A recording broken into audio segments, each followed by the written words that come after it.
This is the most unequal battle ever seen in the animal kingdom. When these giants attack, there is no escape. Even elephants are not safe. They just keep coming.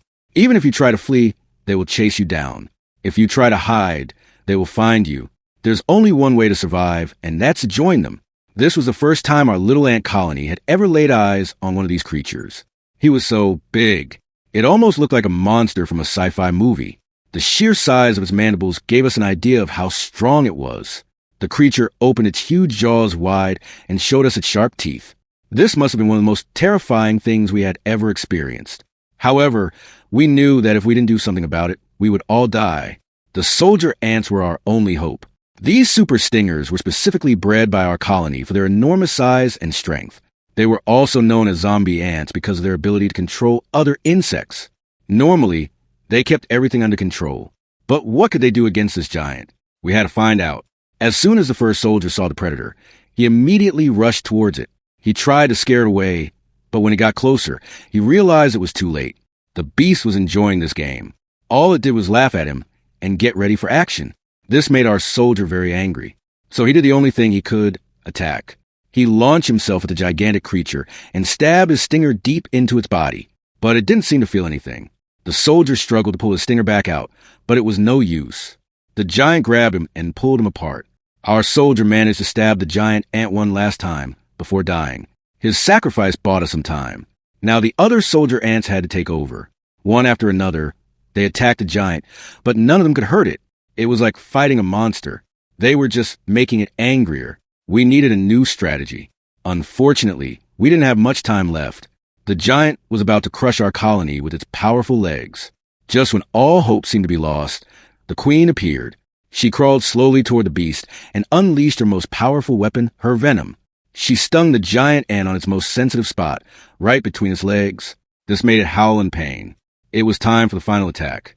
The queen gathered all her strength and bit the giant ant. The poison of our colony's queen was not like any other. It was specially designed to control the minds of other insects. The giant began to weaken. It could no longer move its legs. Then it started to shake all over. And finally it collapsed. We had won, but it was a Pyrrhic victory. Most of our soldiers had died. Now we had to defend ourselves against other giant ants. But who could have predicted what happened next?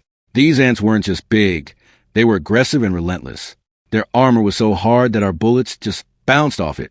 To make things worse, there were way more of them than we had expected. And they kept coming even after being shot. These giants were like zombies, except they were real and they were hungry for human flesh. In the end, there was nothing we could do. We barely managed to save ourselves. Only a few of us survived. Those giants destroyed everything. I thought we had learned our lesson, but I was wrong.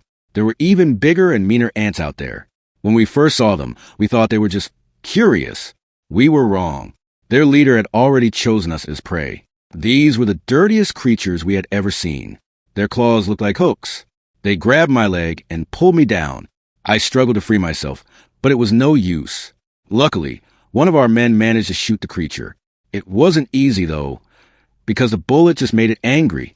The other ants became aggressive. They charged at us, biting and stinging us. We couldn't fight back. We were too busy trying to defend ourselves.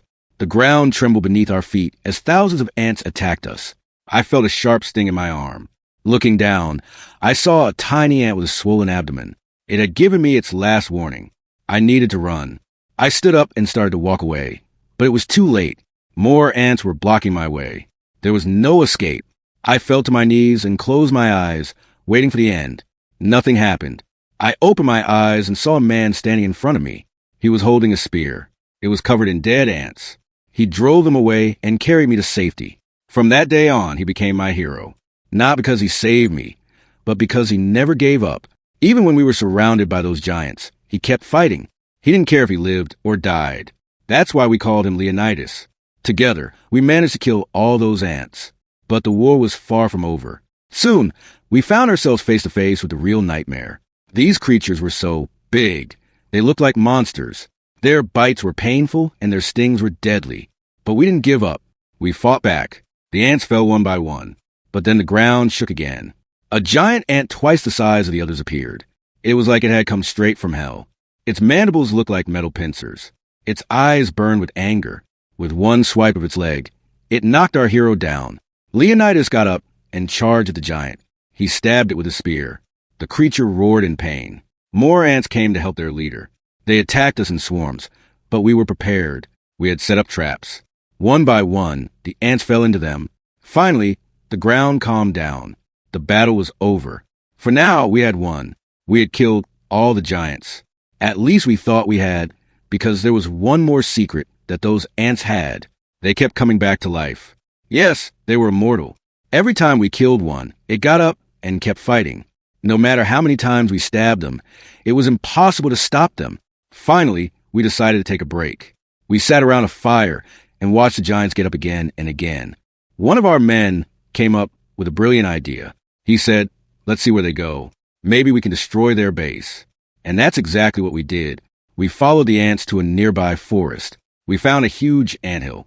It was clear that this was the place we had to destroy. But who could have predicted what we found inside? It was like a city. Huge mushrooms served as houses. There were all kinds of strange plants we had never seen before. And in the middle of it all, we found something incredible: eggs. Thousands of eggs. This was where the new generation of ants was born. We had to destroy them, but we didn't know how. Just then, one of our men had an idea. He said, "Maybe we can flood it." We dug a canal to a nearby river and diverted its course. Water started pouring into the anthill. The ants panicked. They tried to escape, but it was too late. The water was rising. They climbed onto blades of grass to try to stay alive. Some even clung to the trees. But the water kept rising. Soon, the entire forest was flooded. We waited a long time, but the ants never came out. We had won. Or had we? A few days later, we noticed that some of the ants were still alive. They had built floating homes out of leaves and branches. It was clear that we would never be able to defeat them. We had to do something drastic. We started building boats and set sail for an unknown destination. We had to find a new home. But who could have predicted what would happen next? It was supposed to be a simple mission, but it turned into a nightmare. We had never sailed in such rough seas before. Waves crashed over the deck. The wind threatened to capsize our boat. Suddenly, a huge wave hit us. The boat overturned. I fell into the water and lost consciousness. When I woke up, I was on the beach. I had washed up on an island. I stood up and looked around. On the other side of the beach, I saw the rest of our crew. They had also survived. But our journey was far from over. We had to find food and water. Luckily, there were some coconuts on the beach. We split them open and drank their sweet water. Then we started walking into the jungle. We had to find a place to live. There were all kinds of dangerous animals on this island, but we didn't care anymore. After all, we had survived the worst. But who could have predicted what we would find in the jungle? As we walked deeper into the jungle, the air grew cooler. Suddenly, we heard a strange noise. It sounded like someone was singing. We followed the sound and found a clearing. In the middle of it, we saw something unbelievable. The surviving ants had built a new anthill. But that wasn't the most amazing part. All around the anthill, we found all kinds of useful objects, tools, weapons. It looked like they had looted a museum. And there was even more. The ants had brought along their queen. She was laying new eggs. The cycle of life would begin again. We realized that no matter where we went, the ants would always find us. We had no choice but to accept our fate. We knelt down before the queen and submitted to her. From that moment on, we became part of the ant colony. But it wasn't all bad news. We learned that the ants had special powers. They could control our dreams. Every night, we would have the most incredible adventures. Sometimes we fought alongside dinosaurs. Sometimes we traveled to distant galaxies. It was like living multiple lives in one. Of course, this didn't last forever. One day we woke up and realized that we had been ants for a long time. We missed our old lives. We missed our family and friends. We missed our freedom. So we decided to escape. We didn't know what would happen next, but we didn't care. We had to try. We crept out of the anthill and into the jungle. We had to find a way to get off the island. But who could have predicted what we would find next? We stumbled upon a group of monkeys. They welcomed us and offered us bananas. Then they led us to a clearing where a helicopter was waiting. It was our ticket off this island. We got in, and the pilot took us away. As we flew over the ocean, I looked back at the island. I could still see the anthill. I could still see the ants. But most of all, I could see our old life. From that moment on, nothing would be the same.